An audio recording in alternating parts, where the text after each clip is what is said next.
আমি ফেব্রুয়ারিতে যে নির্বাচন, এই নির্বাচনকে যারা বাধাগ্রস্ত করতে চাবে, বাংলাদেশ জাতীয়তাবাদী ছাত্র দল তাদেরকে প্রতিহত করার জন্য যথেষ্ট।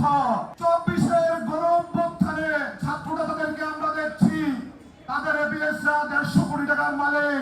একটি নির্দিষ্ট শ্রেণীগোষ্ঠী বাংলাদেশকে অতীতের ন্যায় লুটপাট করতে ব্যস্ত। দলের নেতৃবৃন্দ এবং আমার সামনে উপবিষ্ট ঢাকা মহানগর উত্তর ছাত্র দলের 98 নং ওয়ার্ডের নেতৃবৃন্দ এবং আমার মা বোনেরা সহ মূল দলের যারা এখানে উপস্থিত আছেন, সবাইকে আমি আমার সালাম জানাচ্ছি। আসসালামু আলাইকুম। প্রিয় সহকর্মীবৃন্দ, আপনারা জানেন স্বৈরাচার পতনের পরে বাংলাদেশ গণতন্ত্রের পথে নিয়ে চলছে, কিন্তু একটি গোষ্ঠী 24-এর পরাজিত শক্তি এবং 71-এর পরাজিত শক্তি বাংলাদেশের গণতান্ত্রিক অগ্রযাত্রাকে বাধাগ্রস্ত করতে চায়। আমরা স্পষ্টভাবে বলতে চাই, বাংলাদেশের মানুষ দীর্ঘ 15.5 বছর তাদের গণতান্ত্রিক অধিকার প্রতিষ্ঠা করতে পারে নাই। আগামী ফেব্রুয়ারিতে যে নির্বাচন, এই নির্বাচনকে যারা বাধাগ্রস্ত করতে চাবে, বাংলাদেশ জাতীয়তাবাদী ছাত্র দল তাদেরকে প্রতিহত করার জন্য যথেষ্ট।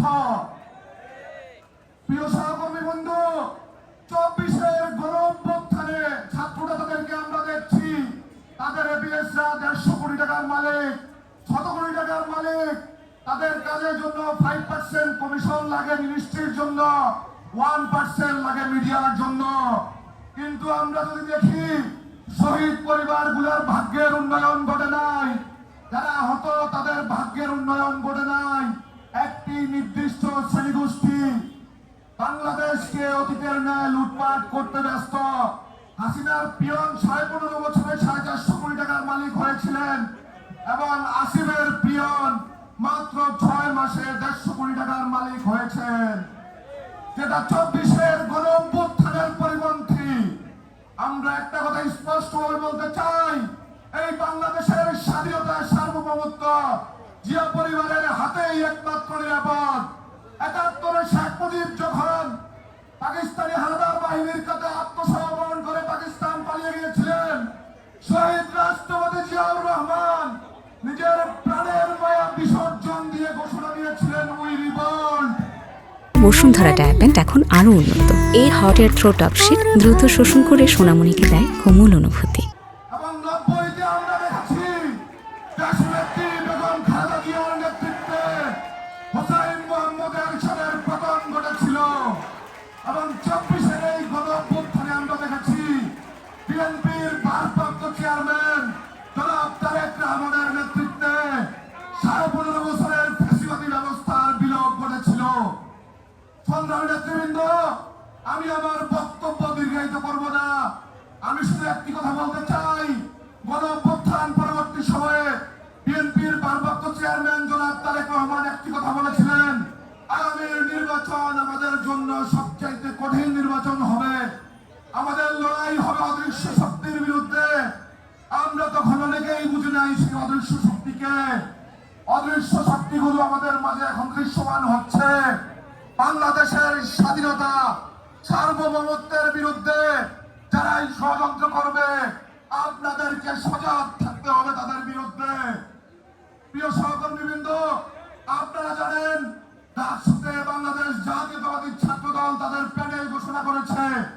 আমরা যদি বাংলাদেশ জাতীয়তাবাদী ছাত্র দলের প্যানেল দেখি, বিপদে আমাদের আবির ইলেকশন করতেছে। জুলাইয়ের গণঅভ্যুত্থানে আবির সামনের সারির নেতৃত্ব ছিলেন এবং আমাদের জিএস প্রার্থী হামিম 18-র কোটা বিরোধী আন্দোলনে, কোটা সংস্কার আন্দোলনে আবির হামিম সাহসী নেতৃত্ব ছিলেন এবং মায়েদের নেতৃত্বে ঢাকা ইউনিভার্সিটির হলগুলা থেকে ছাত্রলীগ বিতাড়িত হয়েছিল 24-এর গণঅভ্যুত্থানে। সংগ্রামী নেতৃবৃন্দ, এর বিপরীতে যদি আমরা দেখি, ছাত্র শিবির তাদের প্যানেল ঘোষণা করেছে। সাদিক কায়েমকে আমরা হাসিনার আমলে জয় বাংলার স্লোগান দিতে দেখেছি এবং তাদের জিএস প্রার্থী ফরহাদকে আমরা ছাত্রলীগের কমিটিতে দেখেছি। সংগ্রামী নেতৃবৃন্দ, এর বিরুদ্ধে আপনাদের সবাইকে সজাগ থাকতে হবে। সহকর্মী সহযোদ্ধা বড় ভাই ছোট ভাই ডাকসুতে যারা ভোটার আছেন সবাইকে ছাত্র দলের প্যানেলে ভোট দিতে বলবেন। এই বলে আমি আমার বক্তব্য শেষ করছি। সবাইকে ধন্যবাদ। খোদা হাফেজ। বাংলাদেশ জিন্দাবাদ। বাংলাদেশ জাতীয়তাবাদী ছাত্র দল জিন্দাবাদ। শহীদ রাষ্ট্রপতি জিয়াউর রহমান অমর হোক। দেশনেত্রী বেগম খালেদা জিয়া জিন্দাবাদ। বাংলাদেশের মুক্তিকামী মানুষের নেতা বিএনপির ভারপ্রাপ্ত চেয়ারম্যান জনাব তারেক রহমান বীরের বেশে আসবে ফিরে বাংলাদেশে। আসসালামু আলাইকুম।